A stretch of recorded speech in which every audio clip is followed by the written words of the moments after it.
Hi, my name is Jack Bourne, and I'm going to show you how to build Ajax web applications. And what you're looking at is the introduction. Believe me, I am not a huge fan of PowerPoint, but I thought it would be a good tool to go through some of the tools that you're going to see me use in some of the tutorials, and I'll give you some links. I'm going to go through this kind of fast, but I want to give you some ideas about some of the tools that I'm using. And don't worry, I will give you links to all of these tools in the resources section. So don't worry if one of the slides goes too fast. There will be other ways for you to get all the links that you need. I'm going to make sure that you have links that take you to each of these tools. Alright, so first of all, disclaimer. I'm going to recommend resources. You are taking upon yourself to do your own due diligence. These are resources that have worked for me. I cannot be responsible for any sort of damages to your computer that are very unlikely to happen, but could potentially happen. So when you download something from the internet, you're taking your own risks here. So please don't contact me and tell me that I owe you a computer. I've given you this disclaimer. Okay, back up your computer, and also when you're making changes to your website, it's good to do a backup of all your database and website files. I'm going to do my best to walk you through this in a way that makes it very easy and very safe for you to follow along, but still you need to do your own due diligence and back up your files. Okay, now when I'm going through these slides, if I give you a link that no longer works, guess what? All you have to do is go to Google and type in the information. For example, if I give you a link to the Firefox browser and the link no longer works, go to Google and type in Firefox browser, and Google will show you what the most obvious link would be. Okay, so let's go through some of these tools.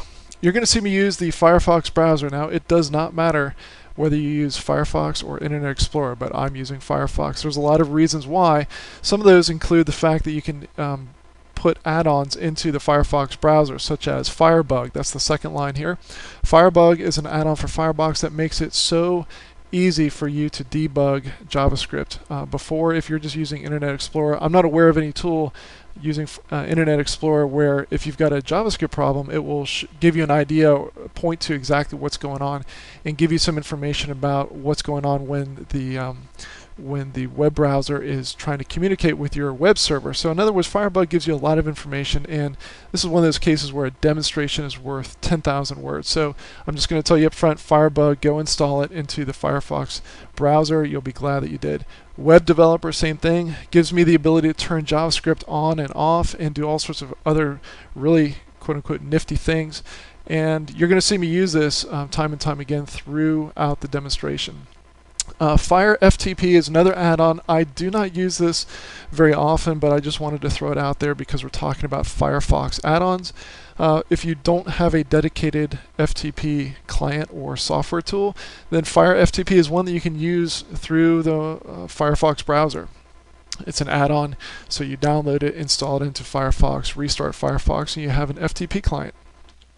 Now, what you're going to see me use for FTP is FileZilla. It's one that I've been using since almost from the very beginning when I started developing web pages. It's probably the most popular FTP software out there.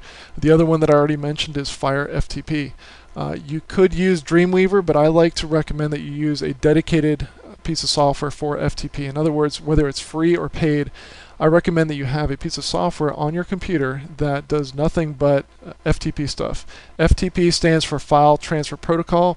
It's just software that enables you to move files from your hard drive, your computer, up to your web server, and also down from the web server down to your computer. So this is if this is kind of new to you, then I just wanted to go over that this is the software that moves files that we're going to work on, moves them to your web server where you can play with them on the web and other people can see them as well.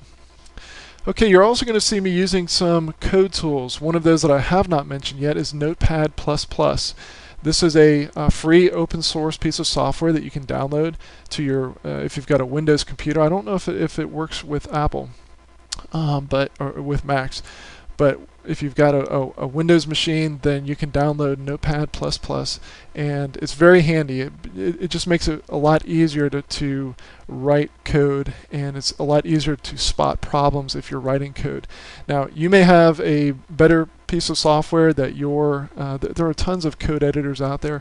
You may have something you like better, and that's fine. Use whatever you're comfortable with, but I wanted to tell you that what I'm using, just in case you said, hey, that's pretty neat, where do I get that, what is that? I wanted to go ahead and mention it's called Notepad++. So just Google it, Notepad++ will be very easy to find.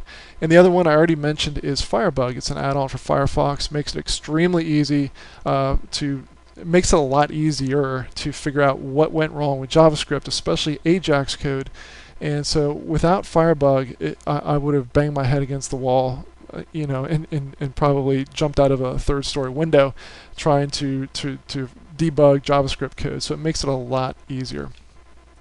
The JavaScript that you're going to see me using, and this I'm going to go through in a lot more detail, so don't bother writing down these URLs, but you're going to see me using JQuery, or JQuery, however you want to pronounce it, but this is the JavaScript, or yes, I said that correctly, the JavaScript library that I'm going to be using. It makes it, I shouldn't say extremely easy, it makes it much, much easier to do some very powerful things with JavaScript, and particularly write Ajax web applications. So you don't have to write these things from scratch. The library gives you a set of tools that I'm going to show you how to use. And then there's a form plugin that works with JQuery, and you'll see me use that. So that's the URL to go get the form plugin. And then I'm going to use another set of tools later on in the demonstrations. This is more along the lines of, I think there's probably going to be a dozen or so demonstration files that you're going to be looking at. And around demonstration file number 8, 9, and 10, maybe 9 and 10, I'm going to start using a JavaScript library called Mapstraction, and that is going to give us the ability to do some things with Google Maps that makes things easier. Okay, moving right along. Google Map, go to code.google.com/APIs/maps, or just go to google.com and type in Google Maps APIs, or Google Map API, and it will take you to the page where you can sign up for a free not a free Google account, but you can sign up for the API key, which is free, but you do have to have a Google account. So if you've got Gmail, then you can go ahead and get your API key. And I will go over this in great detail later on with another tutorial, but I just wanted to go ahead and mention it. Now the web server, you're going to need to have a web server, whether it's running on your own computer, but more likely you're going to want a web server that is actually connected to the internet. And so you're going to need to make sure that you have MySQL databases. The more the better. I suggest a web hosting company that gives you unlimited number of MySQL databases. You also want to make sure that your hosting company is running a current version of PHP.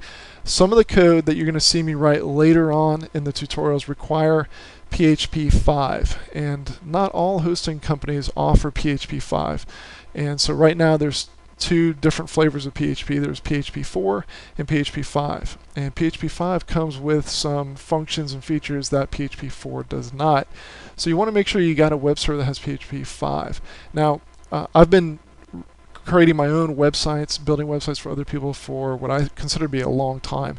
And during those early years, I struggled with finding a reliable host. I spent my own money. Anyways, I found several web hosting companies that I have bought dedicated servers through, and I've got, I'd say two or three really good hosting companies. So if you don't have a good website hosting company, or if you want to know of another one, then I'll take you to the one that I use, and I have a promotion code that gives you 1 penny for the first month. Just go to 15 days of jQuery.com/hosting, and I'll give you the promo code so you can sign up for 1 penny for the first month. Try it. If you don't like it, cancel it. It only costs you a penny. So that's pretty much it. That is the introduction of building Ajax web applications. And so let's go ahead and jump in and get started with the next chapter.